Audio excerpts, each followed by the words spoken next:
शुरू अल्लाह के नाम से कि जिसने इंसान को ज़िंदा रहना सिखाया।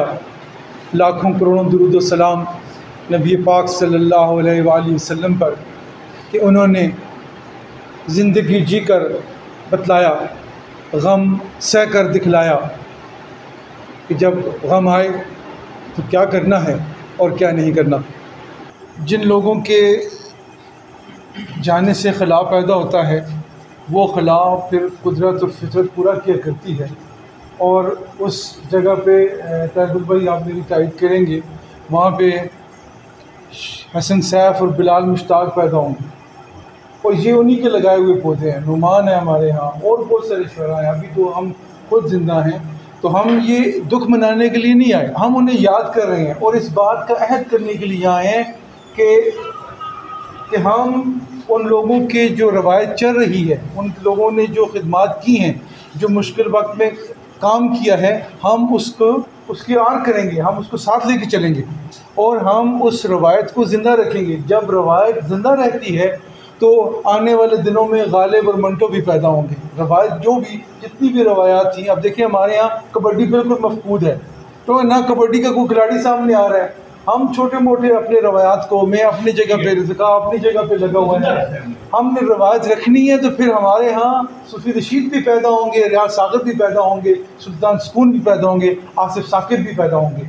तो ये नहीं है, हम रवायत ज़िंदा रखने वाले हैं। रवायत वली दकनी से शुरू हुई थी तो गालिब आया, मोमिन आए, तो वो रवायत जो है मुल्ला वजी से शुरू हुई थी तो आगे उसमें मंटो भी है और कासमी भी है, मज़हरुल इस्लाम भी है।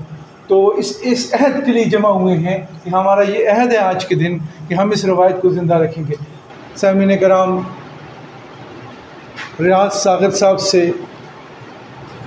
हज़ारा का कौन सा ऐसा इंसान होगा जो वाकिफ़ नहीं होगा, और कौन सा ऐसा शायर और अदीब होगा जो उनसे ताल्लुक़ या रिश्ते पे फ़ख्र नहीं करता होगा। मेरी खुशकिस्मती ये है कि रियाज सागर साहब का मेरा तारुफ़ करवाने वाली हस्ती प्रोफेसर सूफ़ी अब्दुल रशीद साहब हैं। मेरा मसला ये है कि मैं सूफ़ी साहब के ज़िक्र के बग़ैर बात कर नहीं पाता, सूफ़ी साहब को याद किए बग़ैर रह नहीं सकता। तो सूफ़ी साहब ने कहा था कि रियाज सागर मेरे अहद का सबसे बड़ा शायर है। तो आप बताइए कि सूफ़ी साहब का ये जुमला हो तो कौन काफिर ईमान नहीं लाएगा।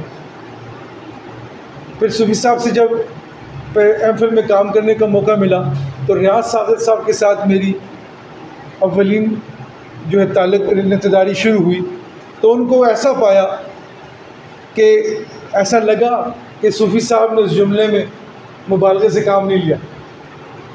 वो इंसान भी बड़े थे, वो शायर भी बड़े थे, वो उस्ताद थे, और उस्ताद वो उस्ताद वो होता है कि जिस पर नबी पाक सल्लल्लाहु अलैहि वसल्लम ने फ़ख्र किया कि मैं उस्ताद हूँ, मुझे अल्लाह ने उस्ताद बनाकर भेजा है। अब वो उस्ताद का मर्तबा है। वो तो काजी साहब से भी जब बात होती थी तो ये भी उनके हवाले से गुफ्तगू करते थे। एक उस्ताद तो वो स्कूल के अंदर से, एक उस्ताद वो हसन सैफ के थे। हसन सैफ आज भी रोता है जब उसकी कोई पोस्ट आती है, जब उससे बात होती है, वो आज भी उतना ही दुखी है जितना उनकी वफ़ात की खबर थी। वफ़ात से ठीक तो 5 दिन पहले मेरी उनसे आखिरी दफ़ा बात हुई। सूफ़ी साहब का ताज़ीती अदबी रेफरेंस हम करवा रहे थे 17 जून को, और 17 जून सूफ़ी साहब के यौम पैदाइश है, तो 16 को वो रहलत फरमा गए।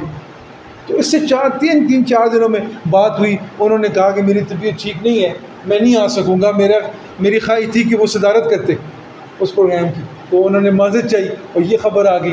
दोस्त अहबाब ने, ज़का ने कहा कि आदिल इस प्रोग्राम को, मैंने कहा इस प्रोग्राम को हम मौखर कर सकते हैं, लेकिन चूँकि 17 जून एक ख़ास दिन है और ये 1 साल बाद आएगा, और उस दिन मैंने अपने उस्ताद मोहतरम को किताब पेश की थी, शाह साहब मौजूद थे।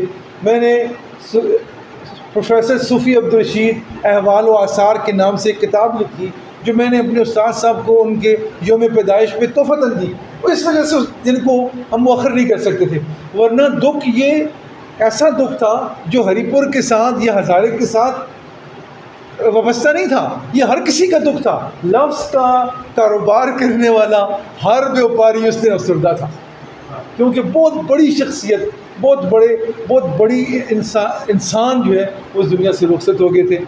फिर मेरी ताहिर गुल साहब से बात हुई, मैंने कहा मैं 2-4 तंजीमें हैं उनका खादिम हूँ। तो मैंने कहा जी मैं ताज़ीती रेफरेंस करना चाहता हूँ। उन्होंने कहा नहीं, तुम ताज़ीती रेफरेंस नहीं, तुम अदबी रेफरेंस करो।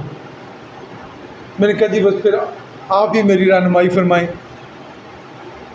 ये जो रेफरेंसेस होते हैं, शायद वो जो आम आदमी है जिसका लफ्ज़ के साथ कोई ताल्लुक़ रिश्ता नहीं है, वो उसके लिए एक इकट्ठ हो, एक जोड़ हो। तो चलो भाई, ये सारे शायद लोग चाय के शौकीन होते हैं, बैठते हैं, चाय पीते हैं, समोसे खाते हैं, चले जाते हैं। हाँ, ये भी हम करते हैं, ये भी हम करते हैं। दुख में खाना खाते हैं, दुख में चाय पीते हैं, लेकिन उसको याद भी करते हैं, उसके लिए आंसू बहाते हैं और ये बताते हैं ताहिर गुल साहब, नासिर दाऊद साहब, कि कल अगर आदिल ना हुआ तो इस तरह मुझे भी याद करना, जिस तरह से मैंने याद किया, जिस तरह से हम याद कर रहे हैं। ये हम अपनी पौध को बता रहे हैं, ये हम अपनी अगली नस्ल को बता रहे हैं, सोहेल समीम को, मोहसिन नज़ीर को, इब्रार बहाम को बता रहे हैं कि भाई जब हम लोग ना हुए उसामा, तो ये इस तरह के अदबी रेफरेंसेस करना, क्योंकि जो कम्युनिटी होती है वो अपने उनको ऑन किया करती है, वो उनके लिए उनको याद करती होती है, वो रोती होती है। मैं रो रहा हूँ, मैं इस वक्त आदिल सैयद कुरैशी नहीं हूँ, मैं एक आंसू हूँ जो उस बड़ी शख्सियत के लिए मेरी आंख से बह निकला। आज हम जितने लोग भी हैं, हम सब दुखी हैं, लेकिन मौत तो बरहक है, ये तो सब ने जाना है। लेकिन क्या जो चला जाए फिर उसे भूल जाए बंदा? नहीं, हम उसे याद करेंगे, याद रखेंगे। शायरी पे हसन भी बात करेगा, ताहिर भी बात करेंगे, वेद कोशी साहब भी आ रहे हैं, मेरे बहुत मोहतरम मेरे बुज़ुर्ग सिद्दीक मंजर साहब भी तशरीफ़ रखते हैं, ये भी बात करेंगे शायरी पे। तो उनकी जो शख्सियत है वो ऐसा एक छाता था, एक छतरी थी, और मेरा उनके साथ उतना कुर्बत का ताल्लुक़ नहीं है। तो मैं अगर ये दर्द महसूस कर रहा हूँ, ये उन्स, ये उल्फत महसूस कर रहा हूँ, तो मेरे ख़्याल में जो लोग उनके साथ बैठते थे, चाय पीते थे, जर्दे खाते थे, जो उनसे चावल खाते थे उनसे, तो वो लोग ज़्यादा दुखी होंगे। तो मैं आप सब के दुख में शरीक हूँ, क्योंकि मैं जानता हूँ कि आप मेरे साथ मेरे दुख में शरीक हैं। आप सब के आने का शुक्रिया। ज़ारा बतूल, ज़ारा इस्लामाबाद से तशरीफ़ लाई, ताहिर गुल साहब का और मेरा क्या शुक्रिया। हम तो अपने घर आए हैं, हम तो आप लोगों के, आप हमें फुर्सत देने आए हैं, हम ताज़ियत के लिए यहाँ बैठे हुए हैं, लिहाजा किसी का कोई शुक्रिया नहीं है। वो बहुत बड़ी शख्सियत थी, अल्लाह ताला उन्हें करबट जन्नत नसीब करें। और इस बड़े दरख्त के कट जाने से, हट जाने से और बहुत सारे उस जैसे दरख्त अल्लाह पैदा करे। ये ज़मीन ज़रख़ेज़ है, बाहमी मोहब्बतों की ज़रूरत है, हौसले की ज़रूरत है, और ज़रूरत इस अमर की है हम एक दूसरे के लिए बर्दाश्त पैदा करें। हम छोटी सी कम्युनिटी हैं, छोटी सी कम्युनिटी हैं।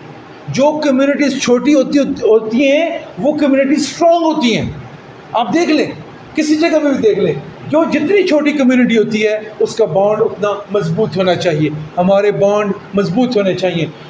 मैं अगर आपको पसंद नहीं आ रहा तो मुमकिन है आपकी भी कोई बात मुझे पसंद नहीं आ रही होगी, तो चले आए, उन बातों को छोड़ दें जो पसंद नहीं आती। मैं अगर शेर गलत पढ़ता हूँ ताहिर गुल भाई, तो खैर है, गुजारा करें, ठीक है, बंदा तो अपनी कम्युनिटी का है। दिल बड़ा करेंगे, एक दूसरे को गले लगाएंगे, एक दूसरे को माफ़ करेंगे, क्योंकि हम बहुत छोटे लोग हैं, बहुत छोटी कम्युनिटी है हमारी, और हमें इस वक्त चाहिए, इस अमर की ज़रूरत है, हम दिल बड़ा करें, हम माफ़ करें, हम हौसले का मुजाहरा करें। मैं छोटा बन जाऊँ, क्या फ़र्क पड़ता है मैं छोटा बन गया तो? अनवारुल हक से अगर मैंने माफ़ी मांग ली, मेरा भाई है, आज नहीं कल नहीं। देखें, जब सूफ़ी साहब, मैं अक्सर सोचता हूँ, बात तवील हो रही है, मैं मादत चाहता हूँ, सूफ़ी साहब, रियाज साहब, मूसा कलीम साहब और ये लोग, मदनी साहब एक थे, ये लोग जब हुए होंगे तो क्या इनके इख्तिलाफात नहीं आए होंगे?